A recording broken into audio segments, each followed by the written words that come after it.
Pero ang main concern ko talaga is yung back. Lower back. Tsaka itong medyo nagmanhid to eh. Matagal na siya, pero... Yun na po yung tinatawag na ano, basta mayroong galing dito, tapos parang nag-numb siya, nag-ngirot-ngirot, tingling, numbness, yun na po yung tinatawag natin sciatica. Yun nga yung sinabi ng doktor sa... Yes po. Yun And po then talaga. umabot na rin siya dito sometimes. Actually, hanggang ano yan? Hanggang dito yan. Ganun? Oo, pagka yung supply ng blood mo ay malakas yung pinch nerve doon, makakaramdam na kayo ng ano. And then pag matagal akong nakatayo. Tingling, numbness. Ayun po, pagka matagal ka nakastag, makukompress yung ano. So, yung mga tinuturo ko sa inyo, kailangan nyo yan. Pinapanood ko nga eh. Pag nandun ako, pag hindi after Sige. work. I-reset ko kayo, pero pupuruhan natin yung ano. Sige.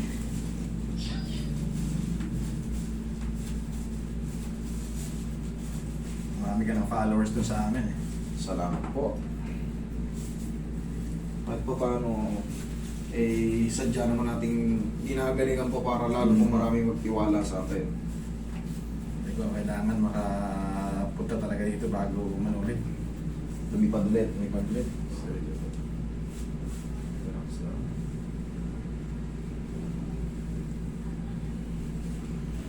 Tayo ka, sir. Roy, angat mo si bossing. Hindi pa ako pwede magbuhat Oo ngayon. nga eh. Ano nangyari? Bit-bit ko yung anak ko, natulas kami. Sige, muna. Last life pa kami sa hagdan. Pero okay ka na. Okay na kahit pa paano, pero mayroon pang painting ng konti. Kaya hindi pa ako pwede magbuhat talaga. Oo. Sige, tigas ang isip ko kung sa akin. Tigas ang isip ko. Sabi ko, sabi mo, nakita ko yung video mo. Totoo yun, hindi yun po yung ano, hindi po Sabi yung mo, vlog lang. kaya, ako nangyari kaya nag-aalangan din ako pumunta. Kaya pong patagilid. Pero naglabas naman ako ng ano, nakita nyo, medyo okay na ako. Hindi pa lang pwede magbuhat. Oo.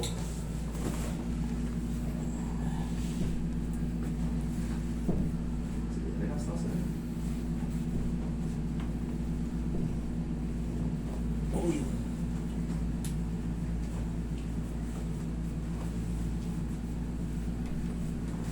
Kabilang side. Actually, meron pa ako dito. Oo. Grabe. Dito pa. Pero hindi na sa balakang. Yung daughter mo naman, okay naman. Yung son ko. Saan mo pala? Okay naman kasi hindi ko nga binitawan. Oh, yun lang. Kasi mas gusto ko ng ako na lang. Oh, Yung para yung bata hindi makapagsalita yan kung saan masakit.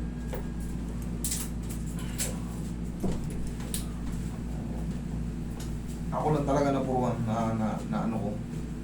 Nasalo ko lahat kasi hindi ko siya binitawan. Yan lang, tapa. Diyak ko eh. Sabi ko, nakakaano kaya si Master ngayon? Okay. Yung na nakaka-recover. Siguro mga isang buwan pa to tanggal na to. Ang mahalaga nakakaano na. Yung buhat lang muna talaga. Yun nga eh.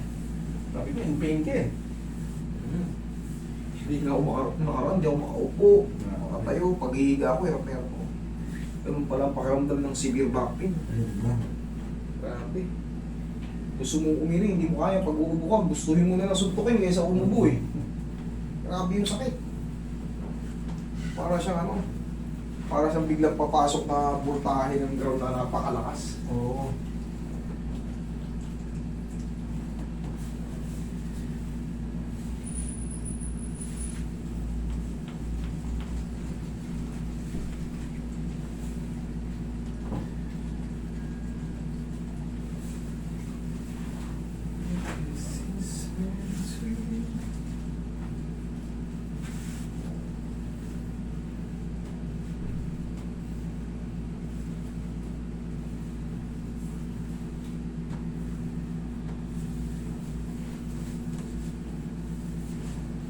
Relax.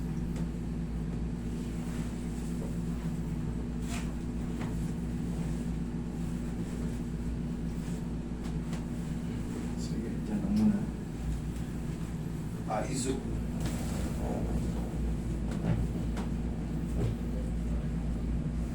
Relax na. Inhale. Exhale. Sama. Inhale. Kaya kung mapapansin nyo may mga video ko dyan na, oh, hindi, balik. Bakit? Kasi hawak ko yung ano nyo, alam ko, tinitignan ko yung dibdib nyo, alam ko yung pagtigas ng leeg nyo. Oh, ulit. Mali tayo. Ramdam mo sa likod talaga eh. Parang bumuka siya eh. Sarap. Paano ba ma-decompress ang disc? Kundi i-decompress pataas. Okay. Okay, tapos meron nga tayong tinatawag nga ng mga facet joint, costal facet, articular facet, superior facet. Yung mga maliliit, yun yung mga tumutunog-tunog para makatulong, ma-decompress yung mga disc, yung intervertebral disc natin. Pero tandaan nyo, pag nasira na yung disc nyo, pag may mga report na sa MRI nyo, diffuse, degeneration, tawag ito, disc disease, Hindi naman re-repair master. ito para makita sa camera, ganito yung disc, kunyari ganito. Pag napirat siya, nagre-recover siya pero tightening disc ng tawag, hindi na siya yung nagre-regenerate na umaangat ulit. Okay. Hindi na. Kaya may chance na bumalik sa mga susunod na panahon, lalo kung kayo ay, ang routine nyo ay buhat ng buhat, talon ng matataas. Siyempre, pag nako-compress yung disc, automatic, nagpo-protrude siya eh. Nagkakaroon ng central disc protrusion, nagkakaroon ng desiccation. Depende kung saan siya maiipit, kung saan siya mag-extend out. Okay. Depende sa kung saan para tawaging protrusion. Pag central protrusion or desiccation to the left, to the right, magbabago lang ang katawagan. It depends kung saan bumukol yung Yung ano niya. yung pagkapirat. So itong sa akin from right, nagpunta siya ng left. So ibig sabihin Sirap na yan. Oh. Sa'yo, ang nangyayari dyan, sir, dahil siyempre, nasa abroad ka, talagang katrabaho tayo, kahit nga yung simple nagbuhat lang ng ayun, nag-ano lang eh, timbangan lang, ginanon lang. Umipit, naglock na, parang naglock, sobrang sakit, in-emergency na, hanggang sa sobrang sakit. Yung nangyayari sa'yo dati, sa kanan, gaya nga ng sabi ko, hindi na yung nakaka-recover. Ngayon, napirat na siya kanan, nakaka-recover siya, ano lang pala, nagiging tightening disc niya. Malaki ang chance, maulit kasi nga pirat na, sa kabila naman tumama. Desiccation to the left So naman. tinetherapy ako pero pumapalik din eh. Ganun din eh. Yung manid niya doon pa rin eh. So hindi siya nawawala eh. Ang mangyayari po dyan, ang mangyayari po dyan, sa mga ganyan nakakaranas ng ganyan, may mga numbness, tingling. Just because of pinch nerve. So, yung nerve kasi nakakapag-regenerate ng 100%. Yun ang maganda sa nerve. Ngayon, na-decompress siya. Malalaman mo pag may mali sa balakang mo, Sante. kahit nakahiga ka lang, gumagano mo. Oo. Nararamdaman mo yun? Tama. Gumagano, parang may... Tibok. Yes, correct. Ngayon pagka... Tingin. Sa tingin mo, uy, wala yung nararamdaman ko gano'n ha. Sa katagalan kasing movement, katagalan kasi nakukompress nga yung sirandis. So, bumabalik. So, pag sinabi mo, Master, bumabalik talaga eh. Tulungan mo ko ng vitamin sa nerve. Kasi yung mga nerves kasi, nag-100% yan. Nagre-regenerate siya. Which is vitamin D. Ganun ang ano. Hindi katulad sa mga ano. May nakikiusap doon. Kasi ang vitamins naman, pwedeng maging maintenance kasi walang magiging, ano yan, tawag to? Walang magiging side effect. Hindi katulad ng mga pain reliever. Pag vitamins, makakatulong pa yan. Para, Pain reliever sa kidney ang binibiran. correct, katagalan. Pag nasanay ka sa pain reliever, susunod yan, dialysis abutin mo. Sinasabi rin naman ng mga ano yan. Pero pag mga vitamins, yan. Pero siyempre, mas maganda kung magpapacheck up tayo para yung, baka ma-allergy kayo sa mga, pagka hindi kayo sanay sa mga, ano, meron kasing mga ibang sangkap-sangkap yan, yung mga vitamins eh.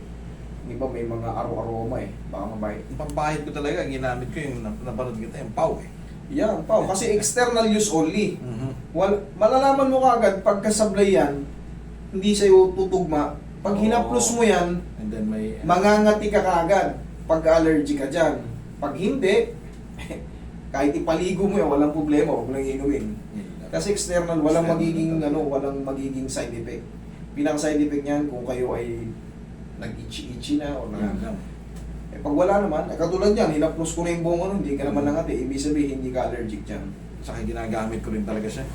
Okay.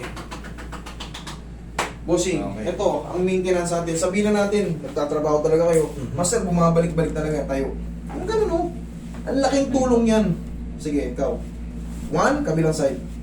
Yan lang, ang laking tulong yan. Kahit Believe me. araw-araw pwedeng gawin. Oo, basta pagising sa umaga, hindi kayo kailanman mauuwi sa emergency or severe moment. Tandaan nyo yung move na yan. Huwag nyo lang dadamihan, 1 to 1 to lang, maximum 2. Okay? Thank you so much.